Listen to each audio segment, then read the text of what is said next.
I just want to briefly talk about how I ended up on council, and I ended up on council because I was very vocal. I was on the Harbor Commission, and I would come before council and I would say, we really need to stop dumping snow in the harbor.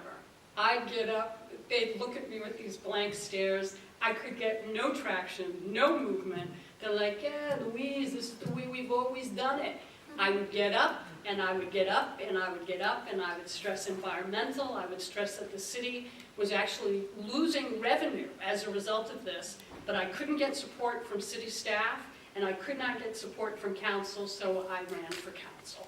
And obviously, I was successful. Within my very first year, as Councilor Geiger pointed out, I did manage to pass the snow removal, that snow would not be dumped into the harbor, with a five vote, none opposed. And Eric Hebert at the time, who was on council, he just kind of shook his head and he said to me, I don't know why it took us so long. It makes perfect sense. It's unfortunate that in order for me to get something that important environmentally done, is I needed to get on council and say, you know, it just can't be the same old, because the same old is what has kept us in the dark ages for a while. I would like to acknowledge the staff, singling out Stuart Sylvester. Stuart, you have always made yourself available to me. Very first time I started, you gave me packets, you gave me my walking papers, so to speak, on how all of this kind of operates. And again, have I done it perfectly? No, but you helped. When I had charter questions, and God knows there were some tricky ones this past year and a half, you and legal would answer, and oftentimes there would be varied responses, but everybody took their time to make sure that the charter questions were answered correctly and to the best of everybody's ability, and that is huge, and I thank you for helping me walk through the charter. That was wonderful. Council is lucky to be able to rely on your history. I think with Susan, Kara, and Liz, what a great team. The absolute ambassadors of Rockland, of Rockland City, you know, are you and your team, and I thank you for that. I would also like to thank my counselors.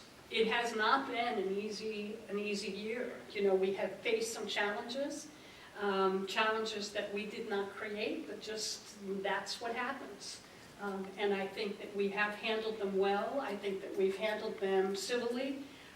It needs to be very clear that asking people questions and challenging each other, that is being a team player. We need to be able to challenge what is going on and to ask the hard questions. And sometimes we get the answers, and sometimes we don't get the answers. But finally, I want to thank my husband, my family and friends. This was not an easy job. It really, but it was a job that I think I did to the best of my ability. I could not have done it without my family and friends, who never criticized my humanness, but helped me to see if I could have handled things differently, and also slapped me on the back and applauded me when things went well. You also taught me how to push that button, which I will forever be grateful for.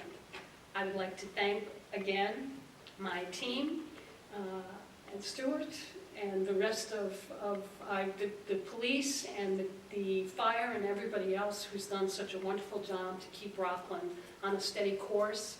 Is there a motion on the table? Councilor Clayton. Motion to adjourn. We have a motion to adjourn. Is there a second? Motion to adjourn. Meeting ends 6:50. Thank you.